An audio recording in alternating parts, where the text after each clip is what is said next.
welcome back to our evening live broadcast. It's always so nice to have you guys with us and jumping on. Tonight, we are going to talk about our gut to brain connection and how we can heal our guts by following the philosophy that we have this year, and that's just doing nothing. So, welcome if you are new to joining us. Please make sure that you introduce yourself in the comment section. I always go back after the broadcast or after I share my information this evening, and I'll welcome everyone and I'll engage in some two-way conversation with you through the comment section. If you are a member of our community and have joined one of our courses, I always appreciate it if you let us know which course you took with us, and if you'd like to share your testimonial of how you've healed yourself through the process of doing nothing. We always appreciate that in this community as well. My name is Diane, and for the past 25 years, I have been helping women find nutrition plans and fitness programs to help them look and feel their best and live their most authentic life. And as a certified nutrition coach, I am now using the practice of intermittent fasting and a keto-like lifestyle to help women figure out what it is that their body is trying to tell them through some of the signs and signals that we're receiving, and through the process of what just naturally happens through the aging process and hormonal changing process, and some of the things that we are experiencing but not really know how to handle them, because through time and through some societal pressures that we have, we've sort of been conditioned to shut off our own ability to read those signs and signals and then learn how to take care of ourselves. And so this year, our focus is really going to be tapping into our own sort of innate ability to figure out what's going on with our body systems, and then practice some things that can really teach us how to manage our own health and well-being, reverse the aging process, and take advantage of living a life of abundance by just taking the chance of doing nothing and tapping into the responses that our body has when we do that. So we hear a lot about inflammation and how inflammation is kind of that roots cause of a lot of the issues that we have going on. And inflammation is, I think, that thing, at least it was for me, that I didn't really pay attention to and give it the respect and attention that it needed. And my body was very inflamed. I share a lot on here about the noticeable changes that I've seen in my body with what I'm doing with practicing intermittent fasting and really doing nothing with my body and my digestive system excuse me, for a big window of time through my 24-hour day, and how, just the little things about how you kind of viewed your body or how you've had to deal with your body, maybe image-wise, because you were inflamed and had no idea what was going on. And my big aha moment when I reduced the inflammation in my body was when I could wear skinny jeans and they fit around my calves, or I could wear high boots like up around my knee and they fit around my calf. And I grew up believing that I just had really big legs and really big calves because nothing ever fit me well. And it wasn't until just the last couple of years when I really figured out some of the things that I was doing to myself unknowingly that were causing my body to be in an inflamed state. And it was all related to the food that I was consuming and the intolerances that my body had with those foods. And the reaction to those intolerances is inflammation. And inflammation, if you're studying research and you're studying a lot of what's going on now in the nutrition world and nutrition fitness world, with what we're realizing about inflammation and how damaging it is to our system, and now finding that it all is centered in our gut. And oftentimes when you're trying to heal inflammation or you're trying to do things with your brain, like I'm studying brain health this year pretty intensely with the things that I was suffering the last couple of years, is that your brain is the center point of almost every decision-making process that's going on in your body, whether that be good or bad. And we've been taught that it's our brain and our central nervous system that really is in control of the reactionary things in our body. Again, whether that be good or bad. And anytime we have anything going on digestively, we're taught to fix it with putting something into our system, whether that be probiotics, prebiotics, antibiotics, um, even some of the kombucha drinks that are out today, and all of these, even fermented sauerkraut. Like, there's always something that we're doing to feed our gut or feed our system to try to fix it. And I often refer to these things as quick fix elixirs. So they're just something that you're going to do and hope for immediate response or reaction and quickly fix something. And then to take it a step farther, if you're not taking the quick fix elixir things to fix things, then we're taking things into our body. We're ingesting things to cover up signs and signals that our body's sending us to let us know things are wrong, instead of going to the root cause of what the problem is.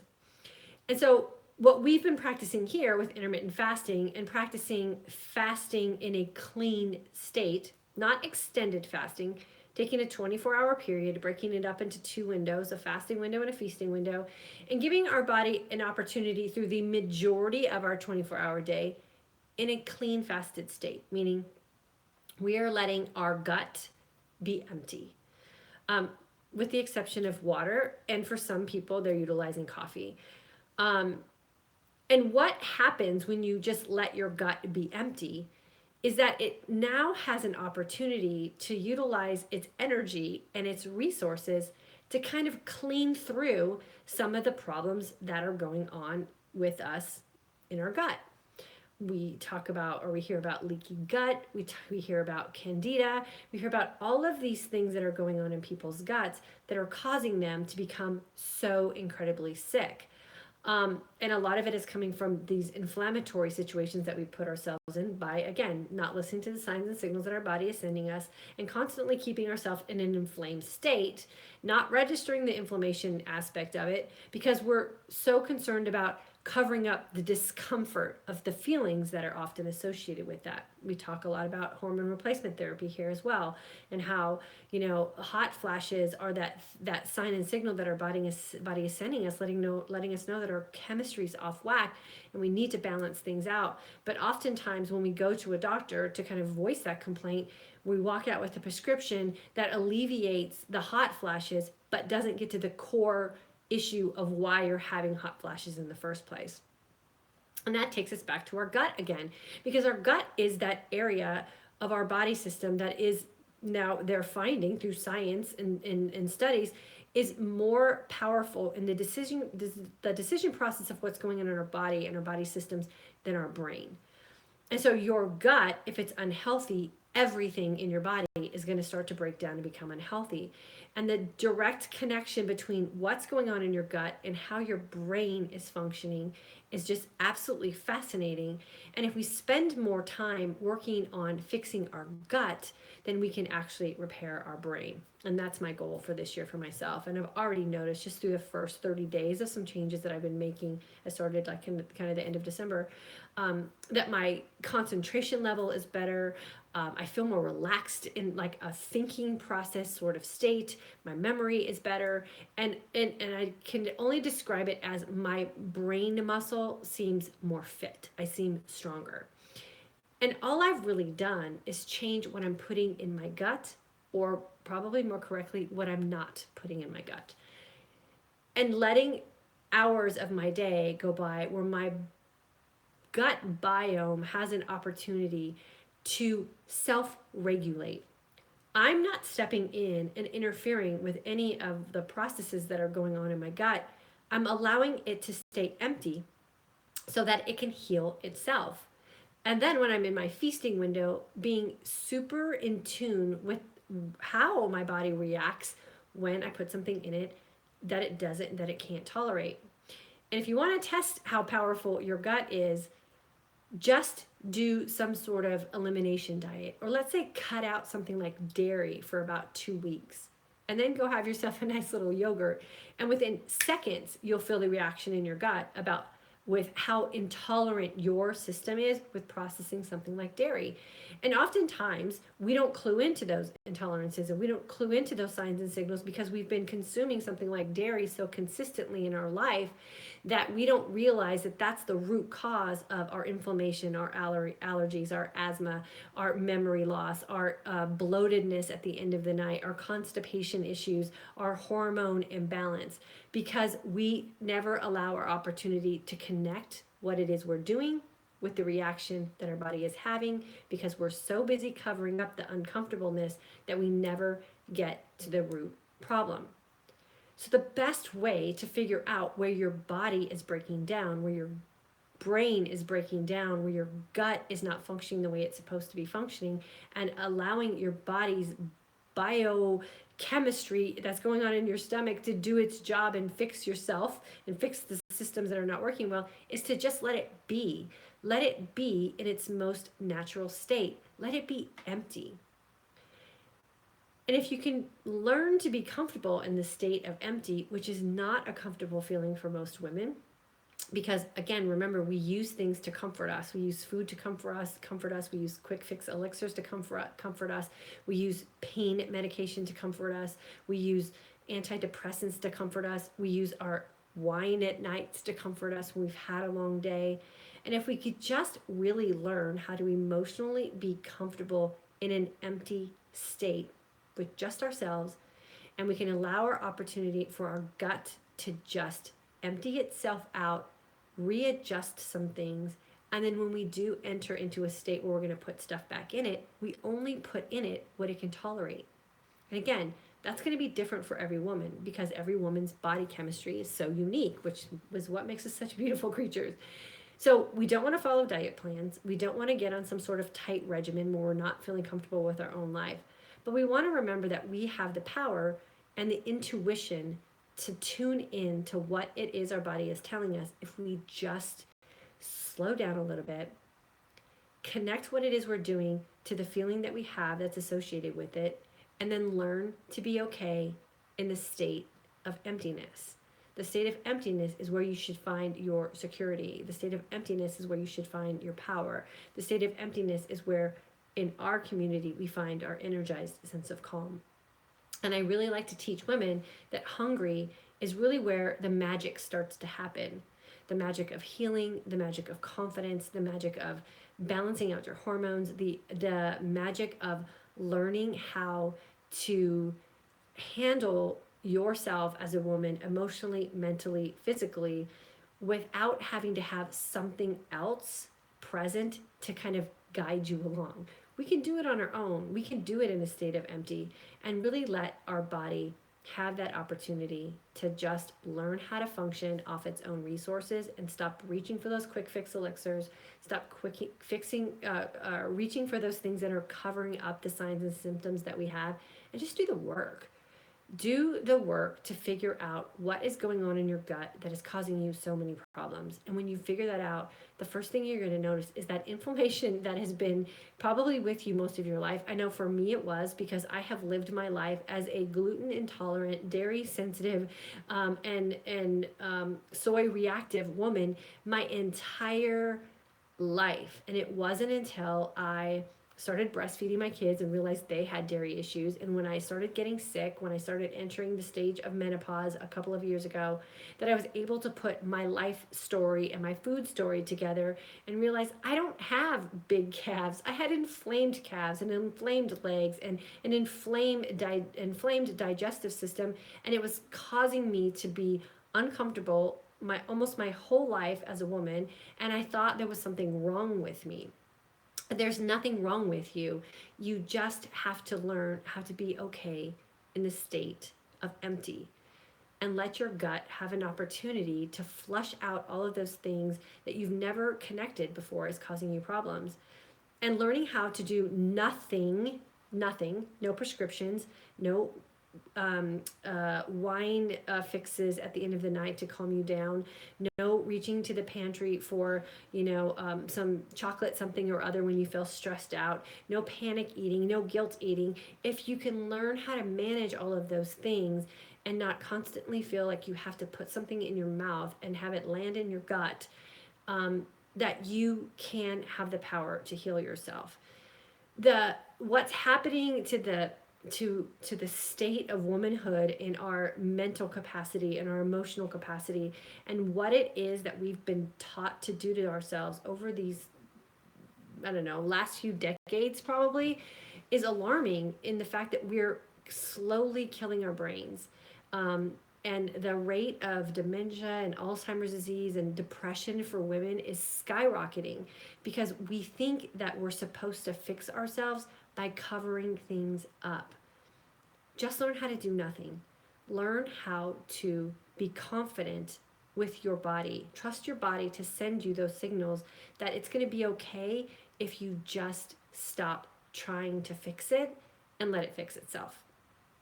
And so we're going to continue on this subject for probably the next few weeks. I'll pop in with gut health and brain health because I think that we deserve to enter into the stages of aging, whatever that might be for you. For some women, it starts at 20. For others, it doesn't start till their 80s. Again, women are so uniquely designed that it happens in different stages for all of us. But I know for myself personally that what I was doing with my nutrition and what I was doing with not listening to my signs and signals, looking back now with what I have as my experience today and what I've learned how to do for healing my body, that there were so many struggles that I had coming up through life as a young woman that I could have totally eliminated, and probably lived a more confident life as a woman had I not struggled with feeling like I was always not well. And I didn't really realize that when I was going through it because you just don't put those things together. But now with what I know, I struggled so long with being so self-conscious about my body image and so self-conscious about the way I felt, and so horrible when I would eat food and didn't understand why it was I was feeling that way. And now I want to spend the rest of my life moving forward not having those same experiences, and realizing that I can be confident, and that my body can look the way I want it to look, and that I can have energy, and I can keep my mental capacity, and that I don't have to go through the next phase of my life being depressed or living with a counter full of prescription medications. That I can do nothing, be comfortable and confident in the state of empty, and learn how to let my body heal itself. And you have the power to do the same thing. So stick with us here. We're going to be talking about a lot of this. For my women in my January group, you're already feeling it. It's amazing that we're on day 5 and you're already feeling some of the initial stages of healing with your body by being in your truly fasted state. You're noticing that you're exiting the keto flu stages and you're entering into the energized sense of calm. So many have already commented about how you're handling stressful situations at work in such a different way, that you are actively doing things around your house because now you have the energy to do it. And I think the most touching story I heard from our course participants this week was from a beautiful woman who said that usually she's in bed asleep by like 8:30 or 9 o'clock at night, and now she's energized and wide awake, and she has the energy and the enthusiasm and the spirit to spend time with her 15-year-old grandson, who comes in every night to kiss her goodnight, and she's usually asleep by that time or just ready to kind of shut it out. And she now has some quality time with her grandson because she's energized and she's alert and she's feeling better.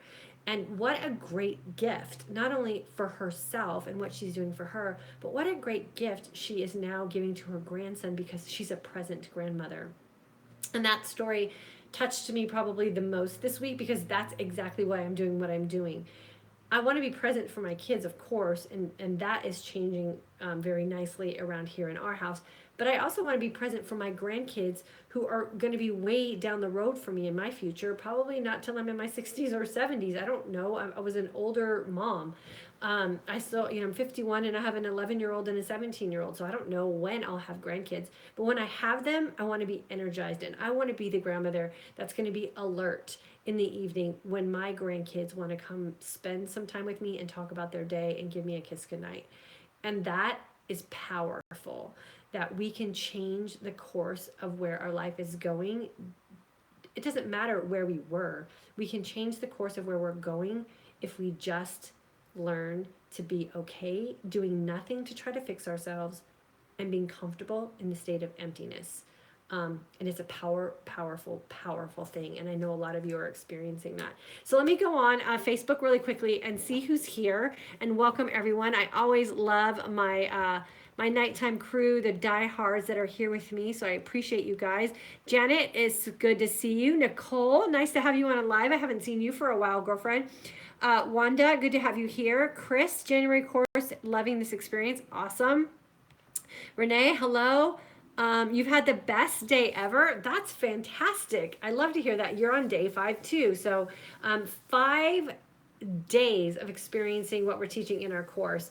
And people are already feeling like their life is changing for the better. And you guys, we're just getting started. We have 2 more weeks to go. We're entering into the feasting stage, and then the social and emotional part is eye-opening and life-changing as well. So hang on. We're getting to the good stuff coming up in the next couple of weeks. Liz from Australia, mini course, all alumni course, and in January. Aching joints relieved, menopausal symptoms gone, memory fog not so bad, no more bloating, so much more motivation. Oh, and my jeans are literally falling down. Still have to stay away from my triggers, but at least I know what they are now. Yeah, exactly, Liz, and congratulations on all of that. And we're going to talk about the triggers in our social and emotional week. So we'll figure out little tips and tricks to get around some of those triggers for sure. And remember, it's not a perfect situation. We're going to ebb and flow during different seasons of our life. But the biggest thing that we can get out of what we're doing I think the biggest growth area is when we stop beating ourselves up when it's not perfect. And I think when you're living in this diet mentality and the quick fix mentality and the covering up the symptoms mentality, I think there's a little bit of guilt associated with that. And so whenever we do something that's sort of off track, we feel guilty for it, or we feel regretful for it. And what we're really going to work on in our social and emotional week is to learn how to not do that anymore, and realize that food's not perfect, nutrition's not perfect, our life is not perfect, we're not perfect, and that's all okay. And we're going to learn how to talk to ourselves in a different way and manage those things differently, so you can jump right back in whenever you need to. 20-hour fast, breakfast, avocado and cucumbers, dinner, salmon, curry, and some cheese, 2-hour feasting window. That sounds fantastic. We had some lightly fried broccoli and some avocado oil with some sea salt on it, and some cauliflower this evening with a little bit of manchego cheese on it. And my husband and I, and a half of an avocado, we were stuffed. Cauliflower, broccoli, and a half of an avocado, and we were stuffed. Completely satisfied, don't need anything else for the rest of the evening. And I think my husband's pretty shocked with that, because he's seen me eat complete vegetable kind of meals before. But to let go of that extra protein, and even like the rice and those kind of carbohydrates in the evening, it's really freeing to know that you don't have to have all that food. So congratulations for all you guys experimenting with some new stuff. Pamela, IF will always be my lifestyle. I've healed my body in so many ways in such a short amount of time. So thankful. Yep, Pamela, and you got those grandkids too. So I'm excited for you. Sherry from Northern Ontario, I was in the mini holiday course. Awesome. Well, it's good to have you back with us. Liz, way better moods. I even feel like giggling for no reason at times. I know my husband and I do that too. We're walking around the house kind of all the time, like, why? Like, this is amazing. How is it that we are feeling so great? Timothea, today is day 6 for me. First day without a hot flash in probably 9 years. That is awesome. So that means that you are entering into that hormonal balance phase, and now you're connecting your hormones, all of them, to what it was that you were doing, feeding yourself all the time, and what it is that you can do when you are in a comfortable state of hungry and a comfortable state of emptiness. And it's going to get better. So congratulations on day 1 of no hot flashes for over 9 years. That's amazing. Katie, so happy it's working for you. I got back to IF when I was home for Christmas, and I'm loving the feeling and weight loss. Awesome. Grandkids are the best. Yeah, I can't wait. Angie, do you say keto way of living? I say we create a keto-like lifestyle. So when you incorporate a certain way of feasting with intermittent fasting, then you don't have to follow a ketogenic diet per se. You can have a little bit more flexibility, which is where we build in living your most authentic life. So we don't worry about macros and stuff like that. Maria, in January course, feeling good. Yes, I had a huge fibroid removed with hysterectomy at 46 2 years ago. have autoimmune with ulcerative colitis that is now in remission, though from so much inflammation with no meds. I'm so thankful I found this group and looking forward to healing with IF and only nutritious foods. Thank you so much. Maria, you're welcome. Thank you for trusting us, and we're so happy you're feeling better. Manette, hello. Paige, feeling more calm and optimistic. Awesome.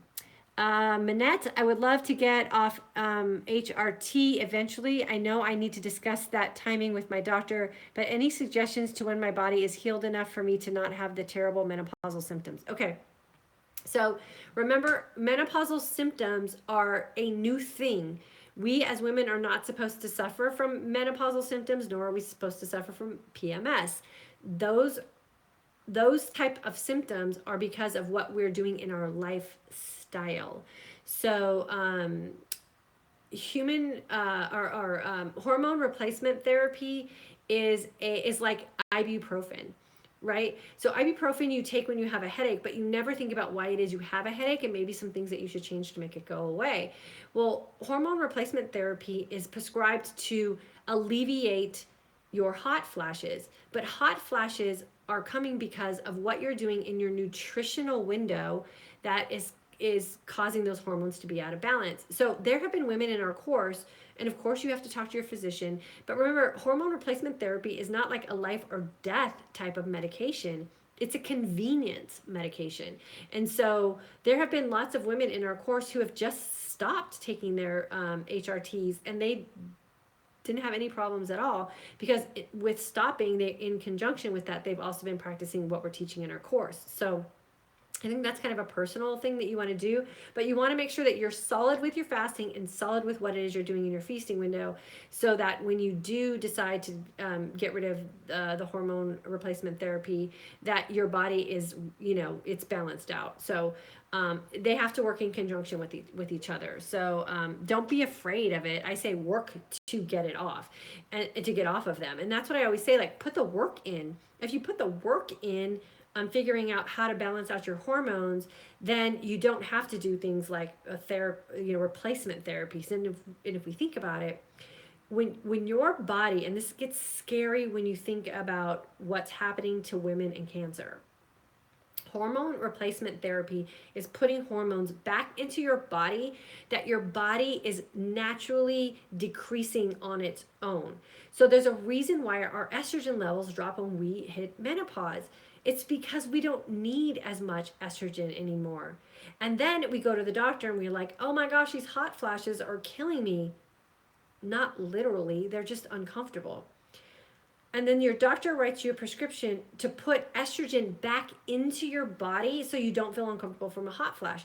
Well, if your body doesn't need estrogen, clearly because it's decreasing it on its own, and you're forcing a hormone back into your body that your body no longer needs, that's when we're getting ourselves into these situations of cancer, breast cancer, and uterine cancer, because our body doesn't need that hormone anymore, and you're force feeding it a hormone it's naturally trying to get rid of. So do the work to get rid of the hot flashes. Sugar is a reason you have hot flashes. Soy products are a reason you have hot flashes. Putting yourself in a feeding state throughout your entire day is a reason you're having hot flashes. Try to figure that stuff out, and then stop putting hormones back in your body that your body is trying to get rid of. If it has an excess of hormones, it's gonna cause you some problems. Just like what's happening with Alzheimer's disease and this extra protein that's damaged, that's sitting around in our brain, that's causing us all this fogginess, we have to get rid of it. We don't want to keep putting it in there. And if we keep putting all this protein and we're not burning off this extra fat and burning these ketones to regenerate these cells, then we're going to end up sick. So we have to really learn how to let our body flush itself out of these things. And the worst thing, in my opinion, again, I'm not a doctor, but the worst thing, in my opinion, a woman can do is put a hormone back in her body that her body is naturally designed to decrease. It's gonna cause you some problems. We don't know when, and we don't know how. We think it's just breast cancer and uterine cancer, but we don't know. And there was just a research study that was just published with even birth control pills, and how women who are taking birth control pills for the majority of their adult life are also the women who are getting breast cancer and uterine cancer later in life. So again, it's the same kind of hormone. We're putting things in our body it just doesn't need. Just do nothing. Let your body run its course. Yes, hot flashes are uncomfortable. I had them. I had night sweats. I had leg cramps. I had irritability. I had all of that stuff. But as soon as I figured out what my body was trying to tell me that it needed, and I gave it what it needed, which for me is just doing nothing for a large part of my day, I healed it and I don't have any symptoms anymore. And at 51 and postmenopausal, I'm fine. I don't need any extra hormones. So pay attention to those signs and signals and see if you can do the work to get through it. And you know what? There's worse things than hot flashes, ladies. You can get through it. It's not going to end your life. It's a phase, it's a season, a small season of your life that you are going to go through, and then it's going to be over. And when the hot flashes are over, you want to be healthy and vibrant. You don't want to enter into a new season of being sick and have to fight for your life because you were uncomfortable for a season. When you think about hormone replacement therapy in that way, it almost seems crazy. And the way I rationalized what I was going through in my menopausal stage was I would not drug my daughter. So her adolescent changes and her puberty stages were more comfortable for her. I'm not going to drug her up or change her body's hormonal balance to make sure that she's comfortable when she's going through puberty. If I wouldn't do it to her, why would I do it to me? And you have to think about it in that drastic and basic sort of way so you understand what the long-term potentials are going to be for your body if you're playing with nature. And I don't mean to get off on that tangent. We're supposed to be talking about our gut, but oh my gosh, it just so makes me sad for women whose doctors are doing that to them. And when I went in with some issues that I was having, and I walked out with a stack, I think I had a prescription stack of his, of all these quick fixes he wanted me to take so I would feel better, including antidepressants, and I wasn't even depressed. So think about what it is you're doing in the course of your day, and are those things that you're doing in the course of your day causing you to have hot flashes? And if you think that they might be, get rid of those things, and I guarantee you your hot flashes will go away. That's my soapbox for hormone replacement therapy. Sorry about that. Usually break my fast at about 5 or 6 p.m., but ended up working late tonight. So still fasting. Gonna get in my a little obsessed workout before I feast. Julie, you're rocking it, girlfriend. Congratulations for you. Maria, my hot flashes have been gone since starting IF. Yep, for sure. Marty, hello from Wyoming. I'm in the January course. Stay calm and IF on. Exactly, girlfriend. Wow, I'm really looking forward to that. Thank you. Yeah, you're welcome, Annette. Pamela, thanks for saying that. Miss Tracy, that was a good tangent. I learned something new. Thank you. You're welcome. I appreciate you understanding my tangent. So thank you so much. Pamela, the body knows how to heal itself. Just give it the chance. Yes, exactly. Exactly. Okay, let me go over here to see my YouTubers and who's here and what kind of tangent I possibly could get on over here tonight. Let's see. Patricia from Spokane, welcome. Shirley, new to the program and I'm loving it. Awesome, Shirley. Thanks for jumping on. Lori Ann, hello, August grad, alumni and 2018 student. Love the simplicity this IF lifestyle has given me, and more importantly, the health benefits it's unsurpassed. Very, very nicely put. Thank you so much. Journey, hello. Your guidance and videos with fasting are so helpful. Awesome. My weight isn't dropping due to thyroid, but I believe with time it will. Thank you for your help. Journey, yeah, a lot of women are having their thyroid balance out too, so stick with it. Time and consistency are your two best friends with this type of lifestyle. And remember, when you're on a lifestyle creating opportunity, time and consistency is what you should focus on. Because remember, we're not on a diet. We're not doing something for 21 days. We're not doing something for 30 days. We're not doing something for 80 days. We're not doing something for 90 days. We're not doing something for 120 days. We're doing something for our lifetime. We're creating a lifestyle. There's no end date. There's no time when you have to turn in a result and then move on to the next thing. You're going to hone in on this philosophy forever. You're going to tweak it. You're going to adjust. You're going to change things. You're going to like things. You're going to dislike things. Everything for you is going to be constantly evolving and constantly changing. You're going to experiment on some things. You're going to fast long. You're going to fast short. You're going to go on vacation. Every now and then, you're going to have breakfast at 9 o'clock in the morning. And that's all okay because it's the lifestyle that you're creating for you. Having breakfast is not a horrible thing if you understand what's happening to your body's chemistry when you are having breakfast. And breakfast meaning something you're eating in the morning. For us, it's a break fast. So I can go with my husband to have a traditional breakfast at 9 o'clock in the morning. I can fast the whole rest of the day and then jump right back into my own personal fasting protocol the next day, and I'm fine. And a lot of that is because not only have I healed my body chemistry, but I healed my relationship with food. And I've learned how to deal with all of those scars that I've had from the past of failing diets and making myself sick by making bad choices by following other people's plans that had nothing to do with me. And when you learn how to listen to the signs and signals that your body is sending you, and you learn how to be comfortable in the state of emptiness, and when you understand that hungry is where the magic happens, and you're no longer in a panicked fight or flight state with your cortisol levels going all out of whack, then everything's just okay. You don't have to feel guilty about making a food choice that maybe wasn't the best. You don't have to feel guilty having breakfast with your husband because maybe that's what you do. You don't have to feel guilty about going to a party and eating like everyone else because you're okay. Everything's going to be okay because you now have the tools and the experience and the education and the confidence along with some knowledge that's going to get you through it. And we're going to get rid of not only the damage that we've done to ourselves emotionally in the past, but we're going to heal all the bad things that we've kind of broken down in our body as well. And when you're in the energized sense of calm, that emotional healing, I think, is the one that ends up being the most surprising for women because you never thought you'd get to that depth of healing yourself. And all that happens because you're in control finally and you're thinking for yourself and you're tuned into the signs and signals that your body's sending you. So healing is very deep and it's layered for sure. Okay, let me see where I jumped off on here. YouTube, I wish you would stay on my last comment so I would know where I left off. Let's see here. Lots of comments on YouTube. Thanks. Kitty Cat. Okay, here we go. Here's where I left off.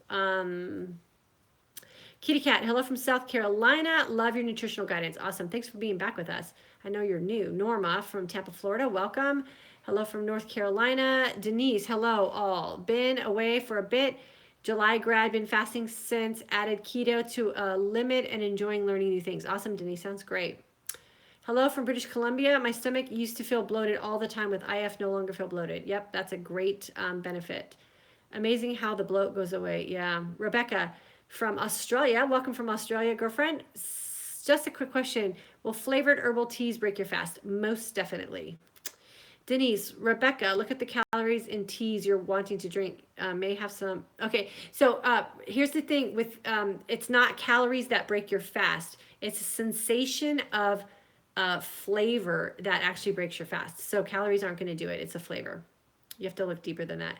Kitty Cat, after 14 hours of fast, my heart accelerates with red face and feverishness for 2 hours after I eat, breaking the fast. Could I be eating too little protein calories? What's the best? Calories, protein has nothing to do with that kind of reaction. And actually, you should be eating less protein than more protein. So I would really pay attention to what it is you're putting in your feasting window and see if maybe your body's having a reaction to some food you're eating. Barbara from Maryland, welcome. Denise didn't understand, I guess. Oh, no, that's okay, Denise. Don't worry about it.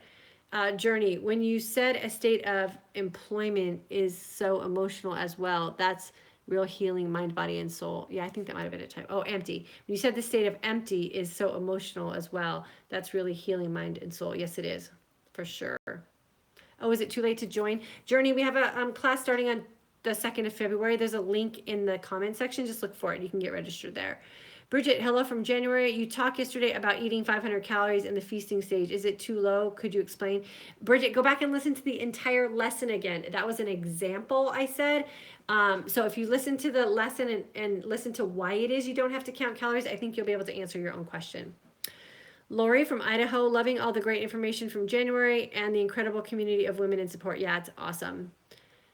Oh, February 3rd. Is it the 3rd, Kara? I keep saying it's the 2nd. So it's the first Saturday of February is when our next course start. And the link has been posted in the comment section. Beth, I love fasting. I went 16 hours today, but it seems like when I eat, it goes in and right back out. Is that normal? Yes and no. So it could be part of your gut healing itself. Maybe you have to work through some things in your gut. It could be what you're putting in your feasting window that maybe your gut is having an intolerance to. Because remember, when you're empty and you're healed, and then you put something back into your gut that it has an intolerance to, it's going to have an accelerated reaction to it. Sometimes also, if you just started drinking mineralized water and there's a lot of and there's magnesium in it, and your body isn't used to, or your digestive system isn't used to magnesium, magnesium can cause that problem as well. So a couple factors, I would be really attentive to what it is you're doing in your feasting window, making sure you have no gluten, no dairy, no soy in it. Keep it really clean and light, and then see how it goes after a couple of days. It's never really the fast. It's always the feast that will kind of mess you up. Michael, Michael, Michael, can you come in for a sec? Sorry, can you grab my charger from my laptop? It's about to die. I think it's in the kitchen. It's dying so quick before it goes off. I think it might have just lost Facebook. Kitty cat, what do you usually eat for the first meal in your feasting window? I've always kind of broken it. It's in the kitchen. I've kind of always broken it with the same shake. It's a vegan meal replacement shake that's lower in protein than most. And then recently, in the last couple of weeks, trying to fix my brain, I've just been having kind of one meal, and it's whatever I eat in that meal. What do you usually eat for the first? Okay, that was it. Patsy, first live viewing. Thanks for the info. Patsy, you're welcome. Make sure you subscribe so you'll know when we go live. And look at my YouTube banner. It says when we have our live schedule. Beth, I just submitted my info also. Thanks for the help. You're welcome, Beth. Melissa, hello to all from the January course. I noticed a bit of dry mouth today. I started this past January 6th. Is that normal? Yeah, it can be. It could be part of just your fat burning in your ketosis phase, which is going to be tomorrow's lesson and Friday's lesson. So just drink more water. That's it. I shoot for, and I know this, a lot of people think that this is an exaggerated amount, but I shoot for between 100 and 150 ounces of water a day. And that's when I really start to feel my best. Between the 100 and the 150 ounces is when I feel my best. If I'm feeling dry mouth or fatigued, it's usually because I'm under 100 ounces a day. So you really need to keep your water up. I have been a fly on the wall, and what you speak such truth. I'm just amazed and look forward to your videos. Oh, Cheryl, thanks so much. I love having you here, and we don't mind flies on the wall at all. We call you part of our community, so you're not a fly on the wall. You're definitely a member here, so thanks for hanging out. Loving life food. Hello from Calgary. Found your channel a week ago. Jumped in and 11 pounds gone. Loving this already. Wow, that's awesome. With a name like Loving Life Food, are you like do you eat like a raw kind of vegan diet type of thing? Renee, hello. Had trouble listening to Facebook. Yeah, Facebook's been kind of wonky the last couple days. Today was my best day, and definitely the feast is what matters. Yes, that's true. Okay, so it looks like Facebook dropped off, so I apologize for that. I think my laptop died, and that's where I have Facebook. So YouTube, you're the winner with the battery on the phone. So thanks for hanging out, and I apologize to all of you who are on Facebook. We will make sure that we get the laptop plugged in next time. So remember, key factors in healing your body are making sure that you are comfortable in the state of emptiness. Having an empty gut is having a gut that can have the opportunity to heal itself. Don't think that every time you have a gut issue, whether that be bloating, whether that be gas, whether that be constipation, whether that be distress, or whatever it is you have going on, that you have to constantly feed it to fix it. Let your gut be empty. Let it do what it's been designed to do, and that's heal itself. And then the other thing is be comfortable in the state of hungriness, and know hungry is where the magic happens. When you understand your hunger hormones and how they're directly related to the other hormones that are going on in your body, you'll understand that hungry is the best place that you can put your body.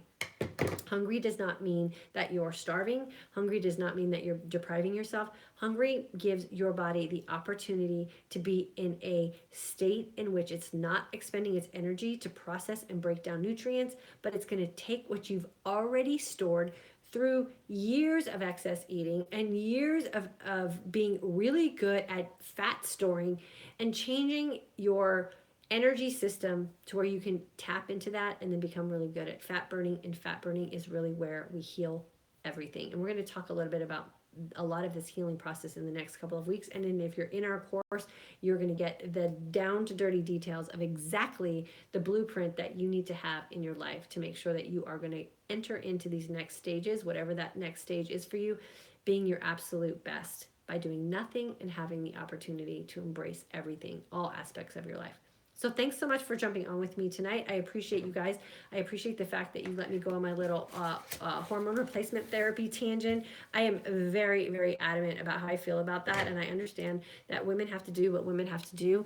But I really think that now is a great time to reconsider some things that we've been kind of believed are the only way for us, and start thinking for ourselves and making decisions for ourselves and doing the work that we need to do to tap into the signs and signals that our body is sending to us. So thank you so much for joining me. Have a fantastic Wednesday night. I will see you guys, my nighttime people, on Monday at 9 p.m. Central Standard Time. If you want to join me live for our discussion tomorrow, you can find me here again, but at 3 p.m. Central Standard Time. Make sure you subscribe, share this with all of your girlfriends, mothers, daughters, aunts who you think need to kind of hear this information. The community that we have here is welcoming and open and very supportive, and we would love to have the people that you consider your people join us here. Have a good night.